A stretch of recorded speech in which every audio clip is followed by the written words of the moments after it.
우리 다 함께 일어나셔서 찬송가 42장 거룩한 주님께 우리 찬양하심으로써 주일 아침 예배를 하나님께 올려드리겠습니다.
여호와여, 의의 호소를 들으소서.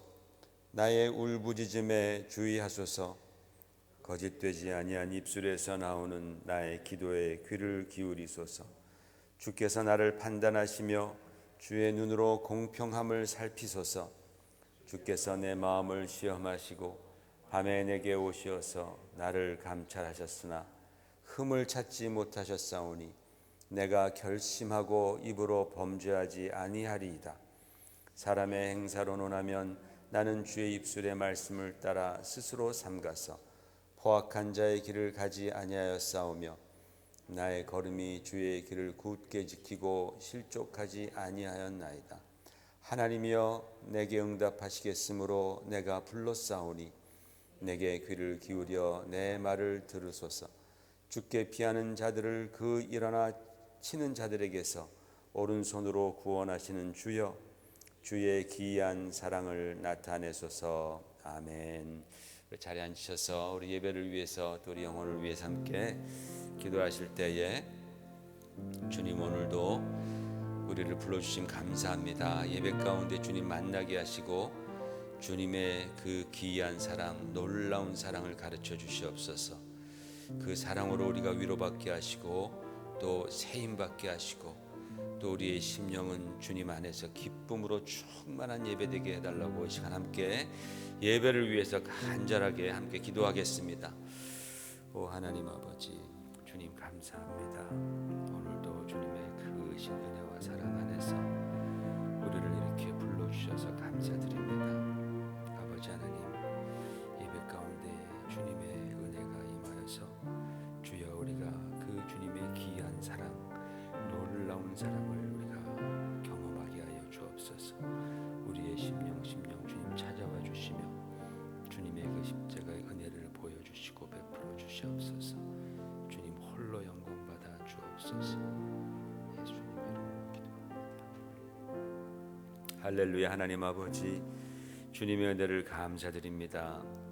오늘도 하나님의 크신 사랑과 능력과 하나님의 인도하심에 이끌려 주님 앞에 나와서 우리가 예배 드릴 수 있도록 축복하심을 감사드립니다. 이 시간 이렇게 대면 예배로 예배 드리는 성도들, 그리고 또 온라인으로 예배 드리는 성도들 모두에게 주님의 한량없는 사랑, 하나님의 놀랍고 기이한 사랑이 임하시사 우리의 심령 가운데 큰 은혜가 있고 기쁨이 있고 또 능력이 임하는 그러한 복된 예배가 되도록 축복해 주시옵소서.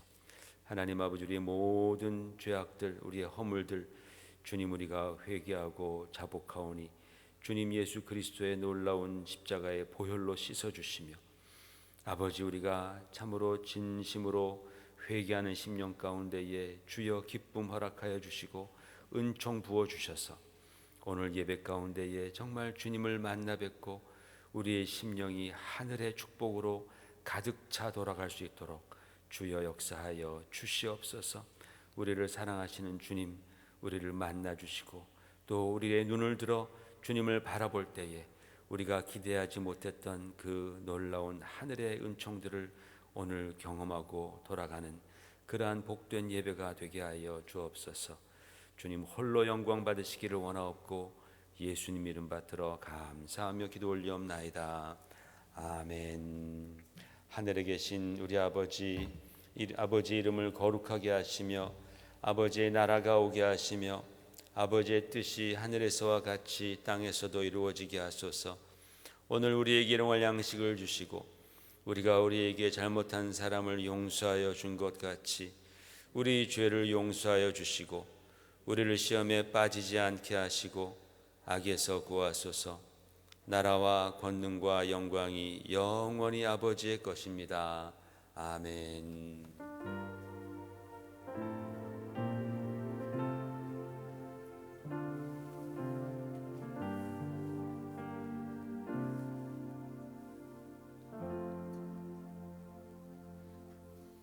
할렐루야. 오늘 예배 오신 여러분들 또 주님의 이름으로 환영하고 또 사랑하고 축복합니다.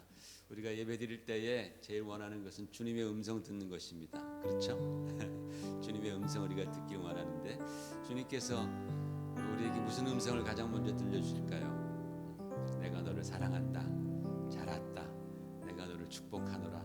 주님께서 아마 이런 말씀을 가장 먼저 해주시리라고 믿습니다. 바로 그 주님의 음성 오늘 다 들으시기를 주의 이름으로 축원을 드립니다. 주의 음성을 내가 들으니 주의 음성을 내가 들으니 살아가는 말일세. 믿는 마음으로 주께 가오니 나를 영접하소서. 내가 매일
나를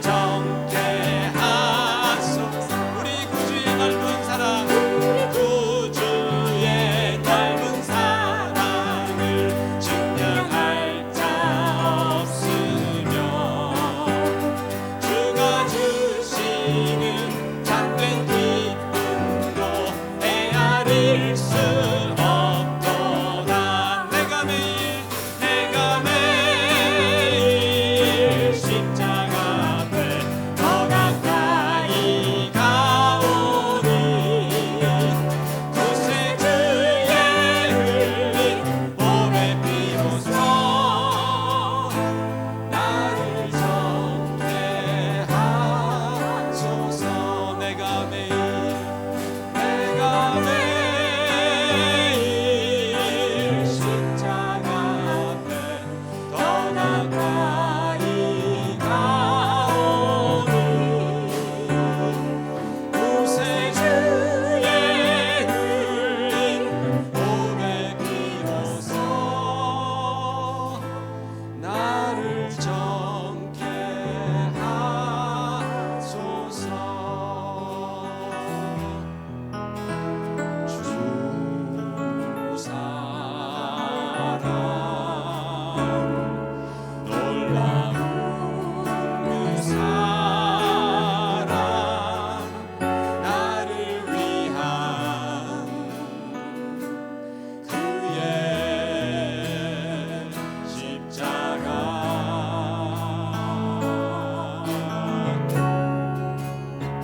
시간에 같이 중보기도 하십시다.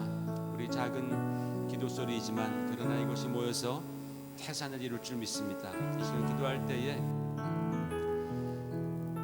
마지막 시대에 우리가 지금 들어가고 있는 것 같습니다. 추수할 것은 많은데 일꾼이 없다고 주님 말씀하셨죠.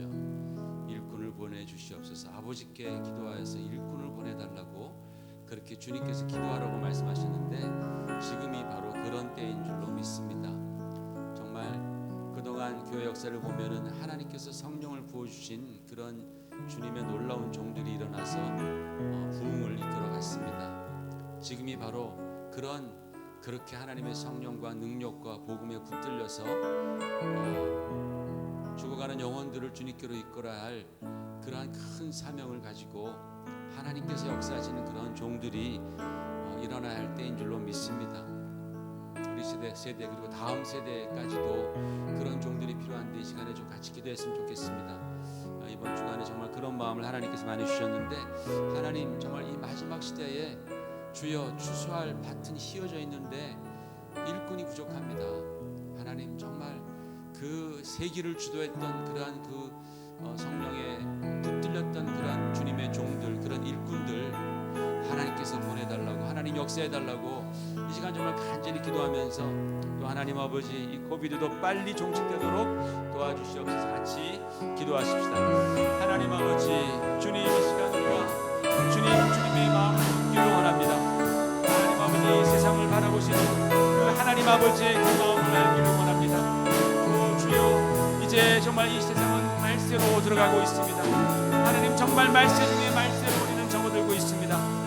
아버지 하나님 이때에 주여 정말 추수할 그 밭은 이어졌는데 주님 참으로 추수할 일꾼이 부족합니다. 하나님 아버지 추수할 일꾼이 부족합니다. 주여 정말 주님께서 사용하셨던 주님께서 놀랍게 사용하셨던 그런 하나님 아버지 성령이 충만했던 일꾼들 주여 이 시대에 필요합니다. 하나님 아버지 큰 종들을 주님께서 보내주시옵소서. 아버지 하나님 정말 주님의 마음을 가지고 주님의 놀라운 이 십자가의 사랑을 가지고 하나님 앞에 간구하며 정말 하나님 앞에 참으로 많은 영혼들을 주님께로 이끌 수 있는 바로 그런 하나님 주의 일꾼들을 보내주시옵소서. 주여 성령을 보내주시옵소서. 이 말세 집안에 하나님 성령을 보내주셔서 교회가 일어나게 하여 주시옵시고 성도들이 힘을 얻을 수 있도록 주여 도와주시옵시고 하나님 죽어가는 영혼들에게 정말 십자가의 사랑 주님의 그 영원한 사랑 하나님 아버지의 사랑을 주여 정말 증거할 수 있는 그 하나님 우리가 될 수 있도록 도와주시옵소서. 오 하나님 아버지 코비드가 좋게 종식되어서 주님 앞에 정말 찬송하며 나올 수 있도록 하나님 역사하여 주시옵소서. 주님 영광 받아 주시옵소서. 놀라운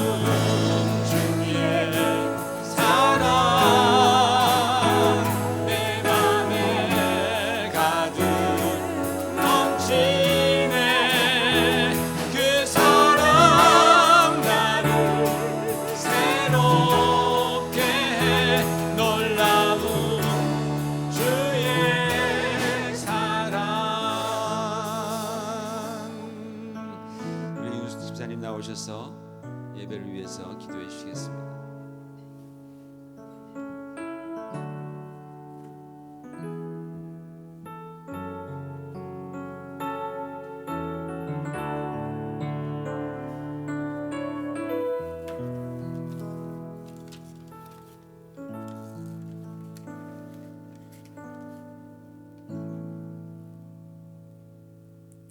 오늘도 살아 계셔서 우리 인류의 역사를 주관하시는 주님, 인생 하복을 주관하시는 주님께 찬양과 경배를 올려드립니다.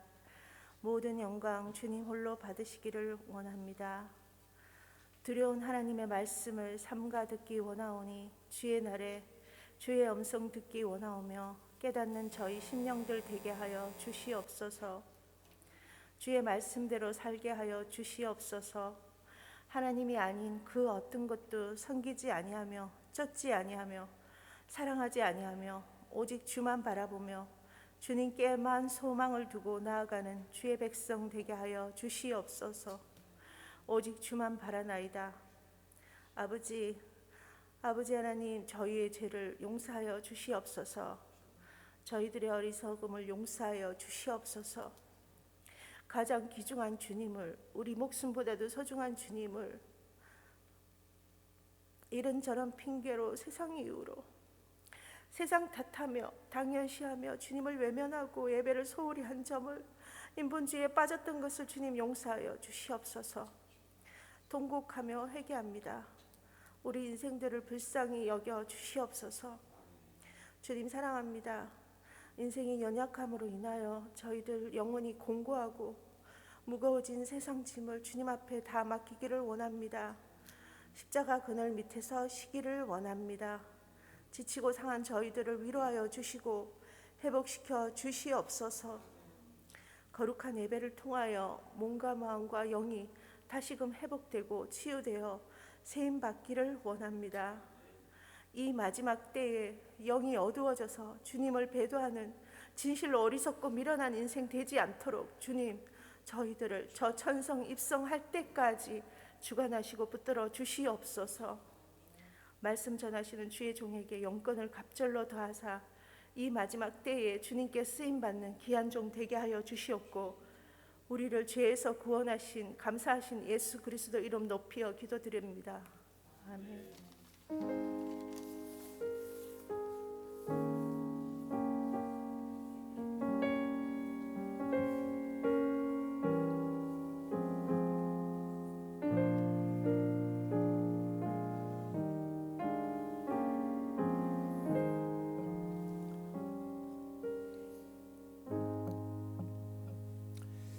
이 시간은 헌금 및 교회 소식입니다. 오늘 처음으로 우리 또 교회 예배에 참석한 우리 분이 계신데, 저 뒤에 우리 최공명 목사님이시라고, 우리 교단 목사님이신데 우리 교회 뭐 여러 번 오셨어요. 근데 오늘 예배에는 처음 이렇게 참석하셨습니다. 감사합니다. 환영합니다. 아주 젊고 멋진 목사님이십니다. 무슨 소리죠?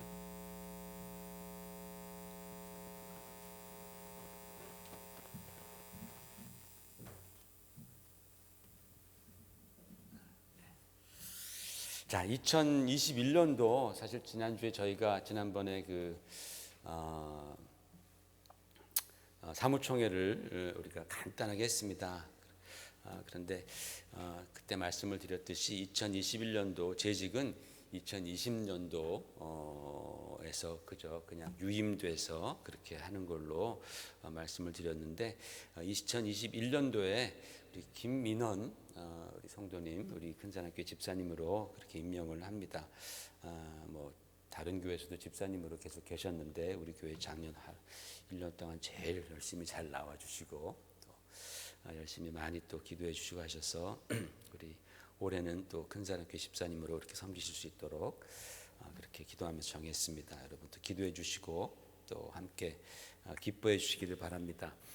이번 주 수요일은 사순절이 시작됩니다. 그래서 이번 기간 동안에 여러분 더욱더 기도하시고 또 말씀 가운데에 우리 주님의 은혜와 사랑과 능력을 체험하시는 그런 기간이 되었으면 좋겠습니다.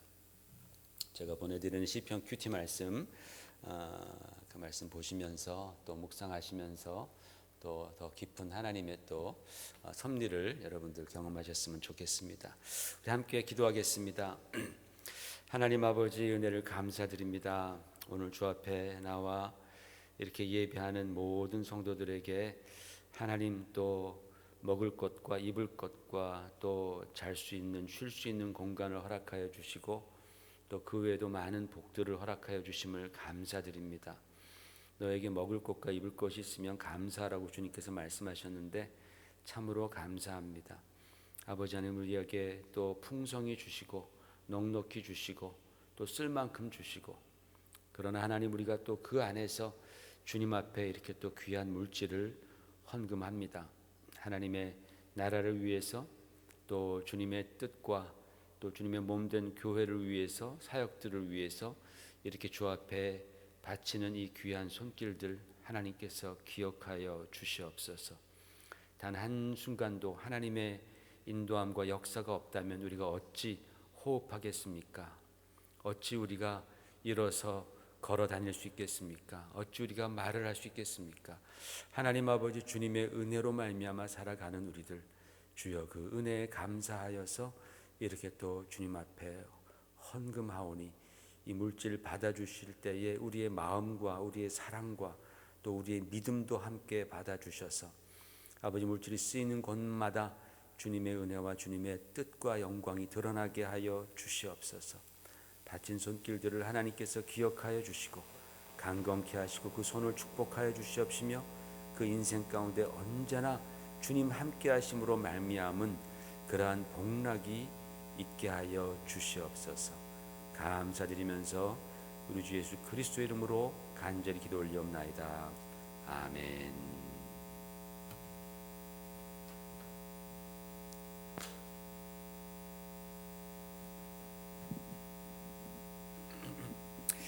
자, 우리 오늘 하나님 말씀 창세기 45장 5절에서부터 8절까지 일어나셔서 함께 말씀을 교독하겠습니다. 창세기 45장 5절부터 8절까지의 말씀 한 절 한 절씩 교독하겠습니다. 당신들이 나를 이곳에 팔았다고 해서 근심하지 마소서. 한탄하지 마소서. 하나님이 생명을 구원하시려고 나를 당신보다 먼저 보내셨나이다. 이 땅에 2년 동안 흉년이 들었으나 아직 5년은 밭갈이도 못하고 추수도 못할지라. 하나님이 큰 구원으로 당신들의 생명을 보존하고 당신들의 후손을 세상에 두시려고 나를 당신들보다 먼저 보내셨나니 그런즉 나를 이리로 보내니는 당신들이 아니요 하나님이시라.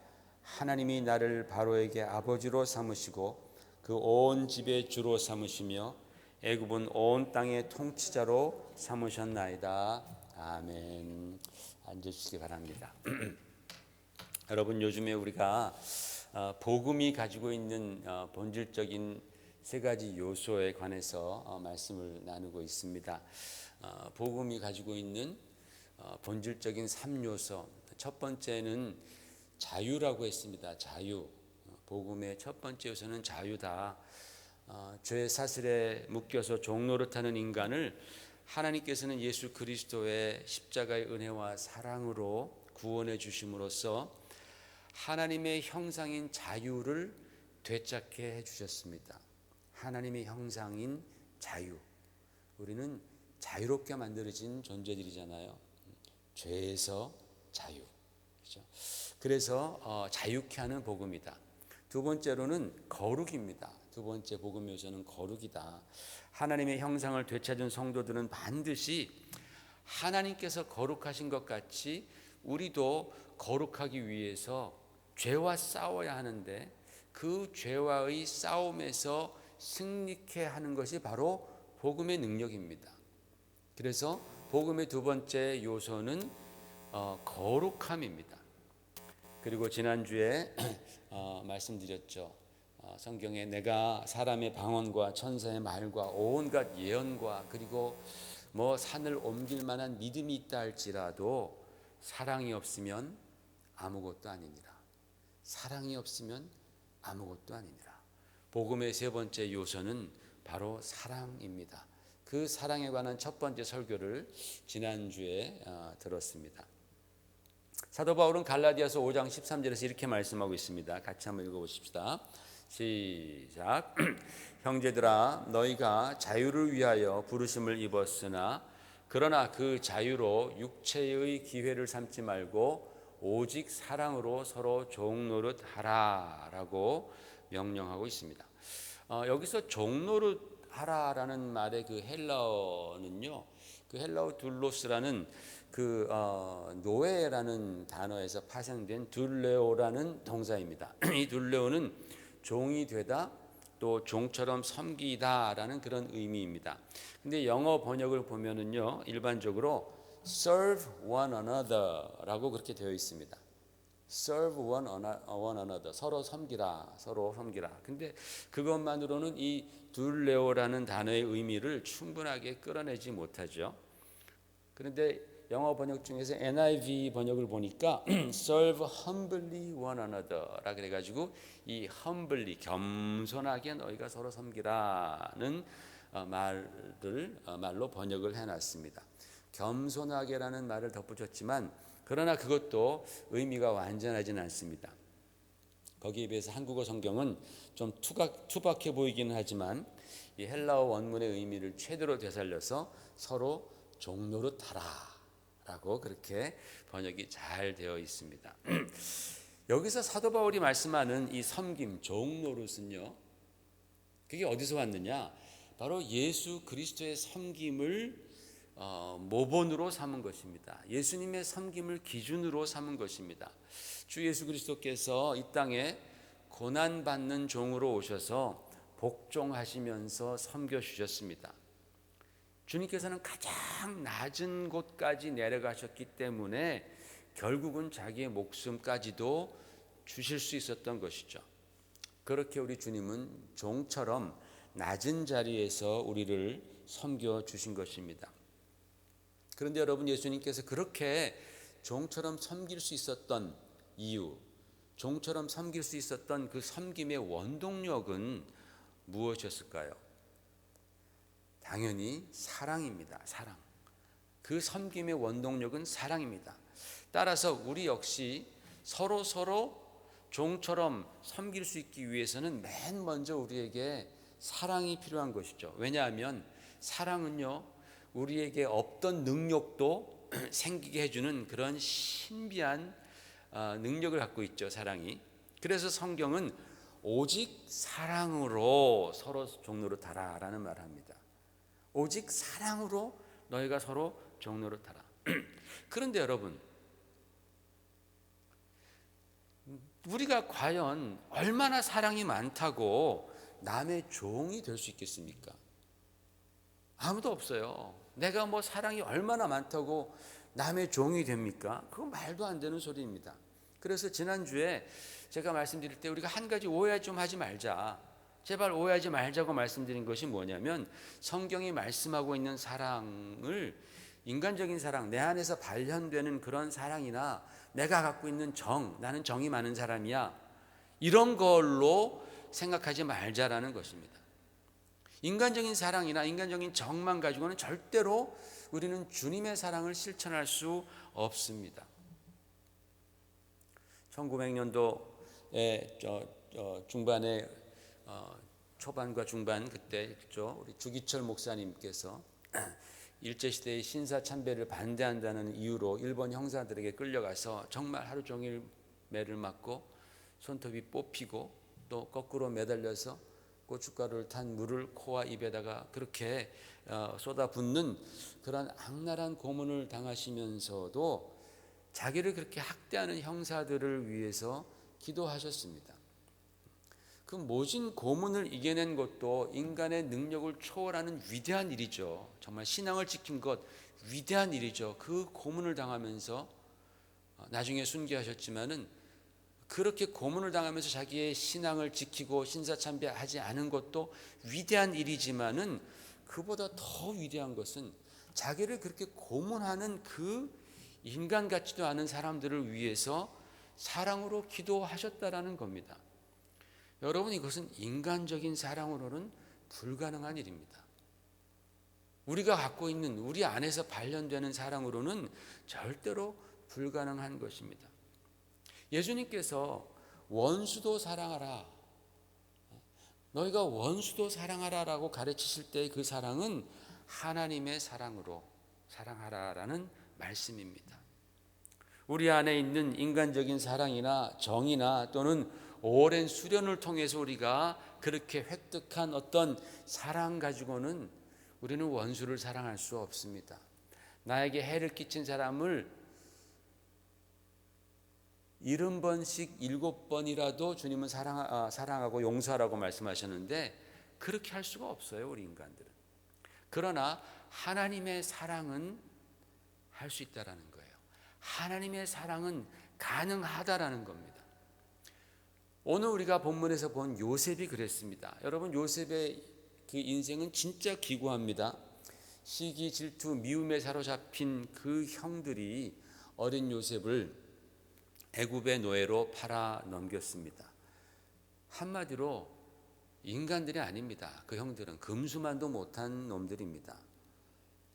요셉은 아버지 야곱으로부터 가장 사랑받고 대우도 잘 받고 자유로웠습니다. 그러나 그랬던 요셉이 하루아침에 사랑도 잃고 자유도 잃고 미래에 대한 어떤 소망도 없는 그러한 노예로 전락했습니다.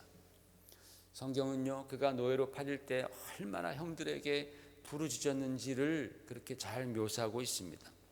또한 그가 애굽 사람 보디발의 집에서 노예살이를 하면서 또 아무 잘못도 없이 감옥에서 죄인 취급 받으면서 그 오랜 기간 그가 겪었던 육체적 또는 정신적 고통과 아픔은 말로 헤아릴 수 없는 거예요. 우리가 상상을 초월하는 그러한 고난을 요셉은 겪었습니다. 그 기간 동안에 요셉이 형들에 대한 분노, 형들에 대한 원한이 얼마나 컸겠습니까? 그렇죠? 그건 우리가 생각을 깊이 안 해봐도 너무나 잘 알만한 일입니다. 그런데 그가 마침내 자기 형들을 다시 만났을 때에 그는 그들에게 단 한마디의 원망이나 단 한 번의 책망도 하지 않았습니다. 자신에게 그렇게 큰 상처를 준 형들에게 그는 보복하지 않았습니다. 오히려 그는 그들에게 이렇게 말합니다. 우리 창세기 45장 11절 보십시다. 시작. 흉년이 아직 5해가 있으니 내가 거기서 아버지를 복량하리이다. 아버지와 아버지의 가족과 아버지께 속한 모든 사람에게 부족함이 없도록 하겠나이다 라고 말을 합니다. 요셉은 자기가 사랑했던 아버지 야곱에게는 물론이려니와 자기에게 평생 씻을 수 없는 상처를 준 그 형들과 그의 가족들까지도 자기가 돌보겠다고, 선을 베풀겠다고 그렇게 말하고 있어요. 그리고 요셉은 정말로 그들이 부족함이 없도록 돌봐주고 섬겼던 것입니다. 우리 같으면 그래도 나에게 그렇게 악한 짓을 했는데 기회를 탁 받다가 겉으로는 참 웃으면서 좋은 말 하지만 속으로는 기회를 봐서 적당한 때에 내 지위와 내 권세를 이용해서 형들을 혼내줄 만도 하지 않았겠습니까? 그죠? 한두 번쯤은 정말 그랬을 거예요. 자기 속이 풀릴 때까지. 그러나 요셉은 단 한 번도 원망의 말을 하지 않았고 또 단 한 번도 뒤에서 은근히 보복하지 않았습니다. 언제나 도와주고 걱정해 주면서 자기가 할 수 있는 최선의 일을 그들을 위해서 하며 섬겨 주었습니다. 창세기 50장 21절에 보면 이렇게 말씀합니다. 그가 형들에게, 걱정하는 형들에게 이렇게 말합니다. 시작. 내가 당신들과 당신들의 자녀를 기르리이다 하고 그들을 간곡한 말로 위로하였더라. 오히려 형들이 두려워하니까 요셉이 오히려 형들을 위로했다 그랬어요. 간곡한 말로 위로하였더라. 요셉이 그때 있었던 그 일을 잊었겠습니까? 아닙니다.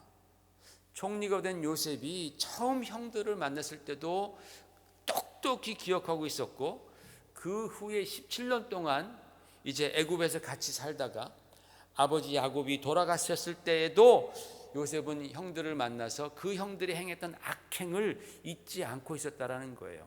그래서 창세기 50장 20절에는 이렇게 말씀합니다. 볼까요? 시작. 당신들은 나를 해하려 하였으나 하나님은 그것을 선으로 바꾸사 오늘과 같이 많은 백성의 생명을 구하게 하시려 하셨나니 그랬어요. 당신들은 나를 해하려 했습니다. 그때 일은요, 생각만 해도 몸서리가 쳐지는 일입니다. 절대로 잊어버릴 수 없는 일입니다. 특별히 자기 형들은요, 자기를 팔았던 형들은 다 배다른 엄마들에게서 낳았던 아들입니다. 그러니까 동생을 팔아 넘길 수 있었던 거죠. 정이 없었던 것이죠. 마찬가지로 인간적인 정 없었습니다. 요셉도. 그러나 요셉에게는 그 인간적인 사랑과 정을 능가하는, 초월하는 하나님의 사랑이 그 안에 자리 잡았다라는 거예요. 하나님의 사랑이. 여러분, 요셉의 삶은요, 약 2000년 후에 구원자로 이 땅에 오실 우리 예수님의 삶을 쏙 빼닮았습니다. 아버지께 사랑을 독차지했습니다. 가장 가까운 사람에게 배신을 당하고 은 20에, 예수님은 은 30에 팔렸잖아요. 은 20에 요셉은 팔려서 종이 되었고 나중에는 죄인 취급을 받습니다. 그래서 옥에 갇힙니다. 사실은 보디발의 아내의 죄를 요셉이 뒤집어 쓴 거예요. 그게 사실은, 그죠? 그 아내의, 자기를 유혹했던 그 아내의 죄를 뒤집어 쓰고 감옥에 간 겁니다. 예수님도 우리의 죄를 짊어지시고 죄인 취급을 당하셨죠. 그러나 하나님께서는 요셉을 높이시죠. 하루아침에 애굽의 총리가 되어서 모든 무릎이 그 앞에 엎드립니다. 예수님께서도 십자가의 고난을 벗었다가 부활하심으로 말미암아 모든 무릎과 모든 이 그를 주로 시인하고 모든 무릎이 그 앞에 꿇을 것이다 라고 성경을 말씀하잖아요. 그리고 흉년으로 고통받던 많은 나라와 민족을 요셉은 구원해 주었습니다. 우리 주님께서 우리의 구원자가 되어주셨습니다. 그래서 요셉은 오실 예수님의 표상이라고 말을 합니다. 무슨 말이냐면 요셉이 인생을 가만히 들여다보면 거기에서 예수님이 보인단 말이에요. 하나님께서 보내실 메시아가 보인다라는 겁니다. 이런 식으로 하나님께서는 요셉이라는 인물을 통해서 또는 우리가 예전에도 보았지만 루스의 남편이 된 보아스라든지 또는 다윗이라는 인물을 통해서 하나님께서는 예수님을 계속해서 소개해 주시는 거예요. 인류의 역사를 통해서, 이스라엘의 역사를 통해서 앞으로 오실 예수 그리스도를 자꾸만 드러내 보여주시는 거예요. 그래서 여러분이 성경을 읽으시면서 이런 것들이 눈에 들어오기 시작하면 아, 진짜 성경은 예수님에 관한 책이구나. 성경은 진짜 예수님에 관한 책이구나. 구약도 예수님에 관한 책이구나 라는 것을 깨닫게 되면서 성경이 재밌어지고 또 큰 은혜를 더 받게 되는 것입니다. 그러므로 요셉이 자기 형제들에게 보여준 그 사랑이 바로 예수님의 사랑과 흡사한 사랑이에요. 그 사랑을 우리는 배워야 합니다. 그런데 여러분, 요셉이 어떻게 그 척박한 환경 가운데에서도 스스로 망가지지 않고 무너지지 않고 이렇게 엄청난 하나님의 사랑을 그가 가질 수 있었을까요? 이것이 바로 오늘 저와 여러분이 귀담아 들어야 할 내용입니다.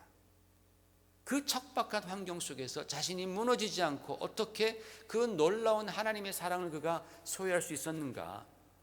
오늘 읽은 본문 말씀 45장 5절에서 8절에 보면 이렇게 말씀하시죠. 당신이 이곳에 나를 팔았다고 해서 근심하지 마시옵소서. 한탄하지 마소서. 하나님이 생명을 구하시려고 나를 당신보다 먼저 보내셨나이다. 계속 읽어볼까요? 같이 시작. 하나님이 큰 구원으로 당신들의 생명을 보존하고 당신들의 후손을 세상에 두시려고 나를 당신보다 먼저 보내셨나니 그런즉 나를 이리로 보낸 이는 당신들이 아니요 하나님이시라. 형들이 자기를 팔아서 애굽으로 보냈는데 이 요셉은 말하기를 나를 이리로 보낸 분은 당신들이 아니요 곧 하나님이시라 라고 말하는 거예요. 여러분, 이것이 우리가 하나님의 사랑을 품기 위해서 가져야 할 믿음입니다. 요셉은 17살에 노예로 애굽에 팔려와서 30세에 애굽의 총리가 되었습니다. 몇 년 동안 노예 생활했어요? 13년입니다. 14년 짧습니까? 아닙니다. 그 중에는 또 죄인 취급받아서 깜깜한 감옥에서, 저 깊은 감옥에서 죄인으로서의 세월을 보낸 세월도 포함되어 있습니다.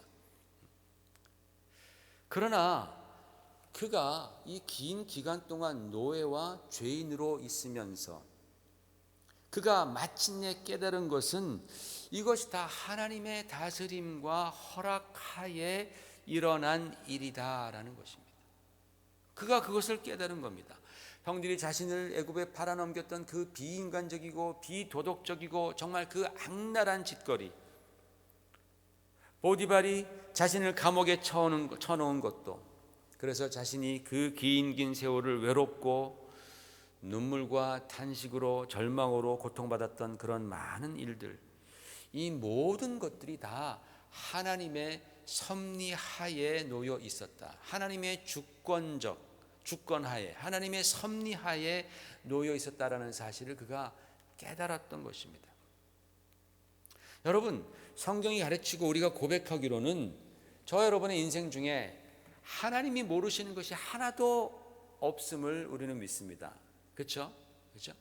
저 여러분의 인생 가운데에 정말 하나님이 모르시는 하나님의 그런 지혜와 하나님의 능력을 벗어났던 그런 순간은 단 한순간도 없다라는 것을 성경은 가르치고 우리도 믿습니다. 하나님은 졸지도 아니하시고 주무시도 아니하시는 하나님이시라고 시편 121편에 말씀합니다.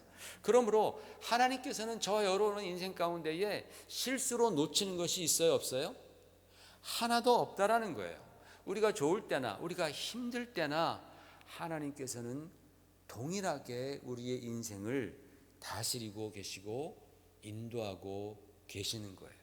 그게 성경의 증거입니다. 여러분, 요셉은요 아마도 이 사실을 나중에 깨달았을 것입니다. 나중에 자신이 팔려가면서 그렇게 울부짖을 당시에는 하나님이 안 계신 것 같았겠죠.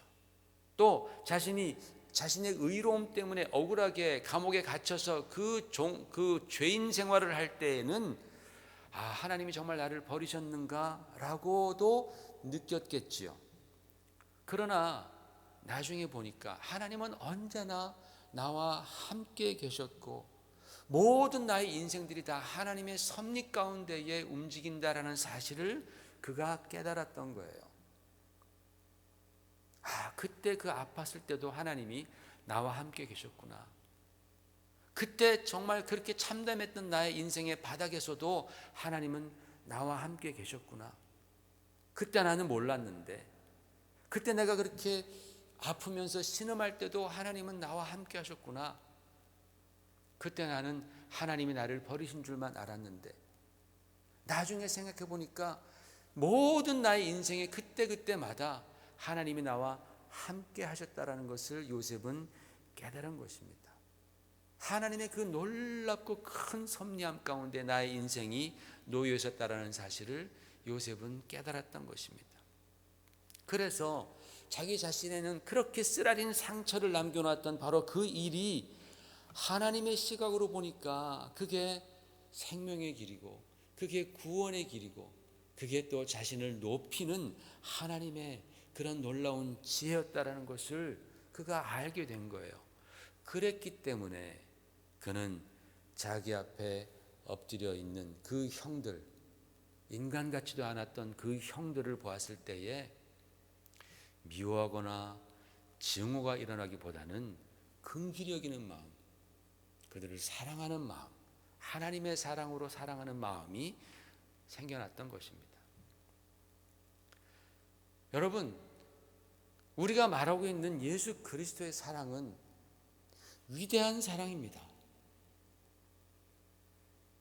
위대한 사랑.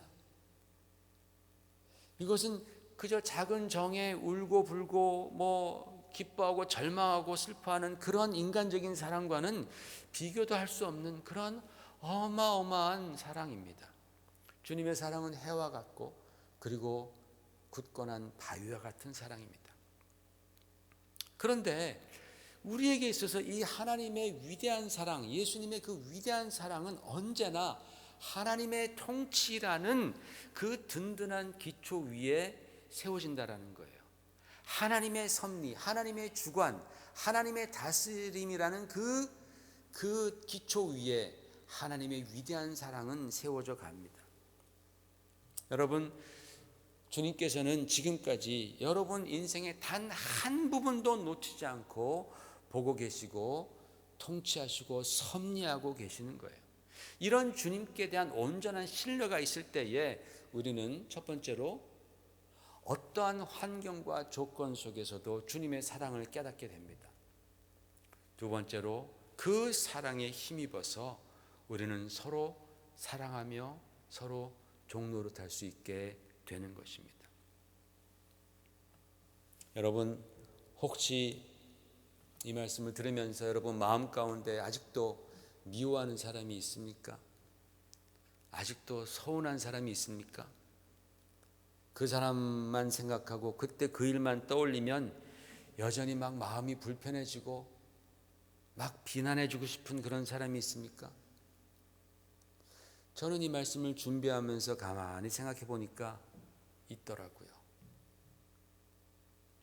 참 저는 부끄럽게도 저는 제가 사랑이 많고 인내가 많은 사람이라고 그렇게 생각했습니다. 그런데 가만히 보니까 막 섭섭해하고 미워하고 생각하기도 싫은 그런 사람들이 나에게 있더라고요. 내가 인간적인 사랑으로 사랑하려고 하니까 그게 안 되고 그게 안 되니까 실망하고 절망하고 힘든 거예요. 아, 내가 진짜 여전히 하나님을 신뢰하지 않는구나. 제가 목사지만 하나님의 그 나의 인생 그 순간순간마다 하나님께서 개입하셨던 바로 그 하나님의 다스림, 하나님의 통치를 내가 신뢰하지 않는구나. 그때 나를 아프게 했던 바로 그 사건 속에서도 하나님께서 분명히 함께 계셨는데 그 사실을 내가 믿지 못하는구나. 여러분, 우리에게 주님의 사랑이 없다라는 것은 하나님을 신뢰하지 않는다라는 강력한 증거입니다.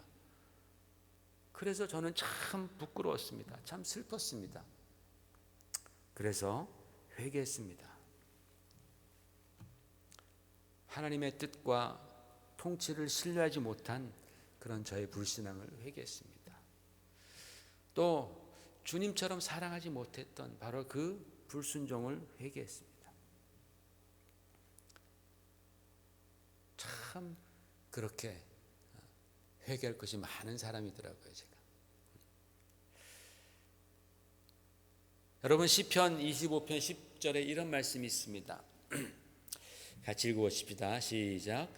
여호와의 모든 길은 그 언약과 증거를 지키는 자들에게 인자요 진리로다. 한 번만 다시 읽어보겠습니다.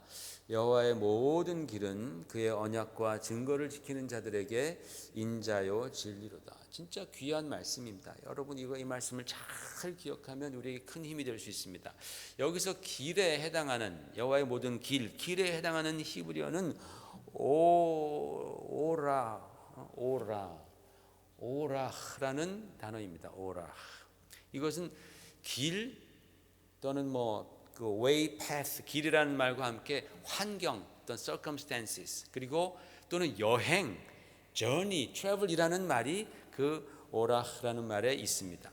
그래서 사막에서 긴 여행을 하는 그런 캐러반들 있잖아요. 낙타 타고서 긴 여행하는 캐러반들을 오르하라고 그렇게 말을 합니다. 그래서 요셉을 사간 그 이스마엘 상단, 이스마엘 카라반을 그 오르핫 이스무엘림이라고 그렇게 말을 합니다. 이 오르하라는 말은, 이 오라라는 말은 그런 여러 가지 단어, 여러 가지 의미가 들어가 있습니다. 여호와의 모든 길, 그러니까 하나님께서 우리 인생의 길들을 열기도 하시고 닫기도 하시면서 우리의 그 인생의 여정 가운데서 만나게 하시는 그런 모든 circumstances, 모든 상황들이 하나님의 언약과 증거를 믿고 신뢰하고 지키는 자들에게는 뭐예요? 그것이 다 하나님의 인자, 하나님의 사랑과 하나님의 진리로 드러난다라는 그런 뜻입니다. 하나님의 시각으로 보니까 내 인생 가운데 경험했던 그 모든 순간순간들이 다 하나님의 진리요, 하나님의 사랑이요, 하나님의 인자심이 있었다라는 것을 깨닫게 된다라는 거예요. 하나님의 시각으로 보지 않으면 그것이 안 보여요. 분하고 억울하고 막 그럴 뿐입니다. 하나님의 시각으로 보니까 그렇다라는 거예요. 요셉이 바로 이것을 깨달았을 때에 하나님과의 동행 속에서 경험했던 그 모든 사건들이 다 하나님의 인자요, 하나님의 사랑이요, 그리고 하나님의 진리였다라는 것을 그가 고백하는 것입니다. 사랑하는 성도 여러분, 우리 예수님께서 우리를 사랑하신 그 놀라우신 사랑은 하나님 아버지를 완전히 신뢰한 데서 나온 사랑입니다. 주님께서는 십자가의 그 참혹한 죽음이 자신 앞에 기다리고 있다는 것을 아셨지만 하나님을 신뢰했기 때문에, 하나님을 믿었기 때문에 그 모든 것을 다 아버지 손에 맡기시면서 받아들이신 겁니다. 그렇게 그 사랑의 절정인 십자가는 하나님을 향한 절대적인 신뢰 속에서 이루어진 거예요. 하나님을 향한 절대적인 신뢰 가운데 그 인류 구원의 사랑의 절정이 바로 이루어졌던 것입니다. 여러분, 우리가 가는 인생의 길에는 굴곡이 많습니다. 굴곡이 많습니다. 그것은 광야의 길을 가는 긴 여정, 긴 카라반과 같습니다. 힘든 사람을 만나기도 하고 날 아프게 하는 사람도 만납니다. 그런데 주님께서는 이렇게 말씀하셨습니다. 너희가 너희를 사랑하는 사람을 사랑한다면 무슨 상이 있으리요? 무슨 칭찬받을 일을 하는 것이냐? 세리도 다 이와 같이 하는 것 아니냐? 모든 죄인들이 다 그 정도는 하는 것 아니냐?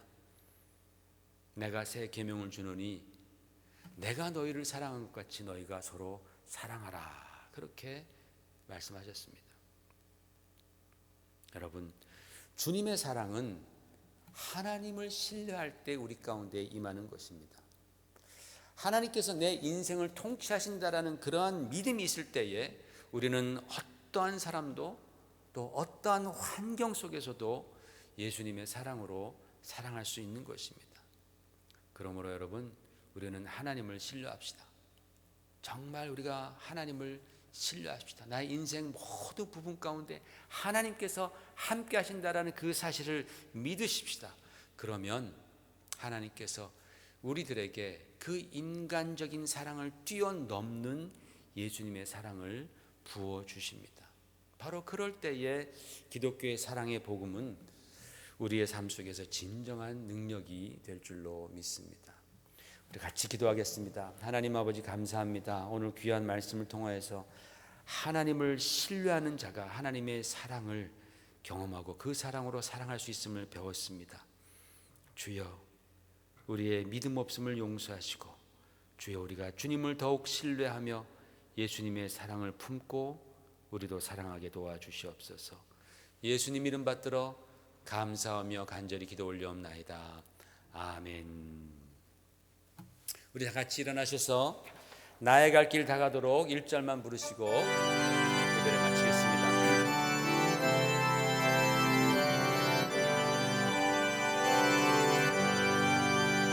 나의 갈 길 다가도록 예수 인도하시니 내 주 안에 있는 금술 어찌 의심하리요.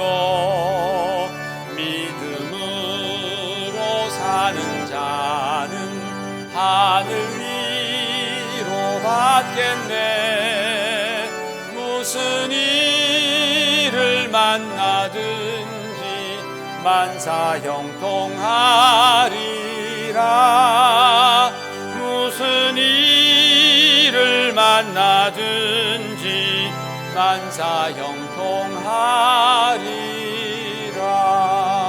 만사형통하리라. 지금은 우리 주 예수 그리스도의 놀라우신 은혜와 하나님 아버지의 극진하신 사랑하심과 성령님의 감동하심이 하나님을 신뢰함으로 주님의 사랑 힘입어 그 사랑으로 섬기겠습니다 결단하는 사랑하는 성도들 머리 위에와 교회 위에 지금부터 영원히 함께 있을지어다. 아멘.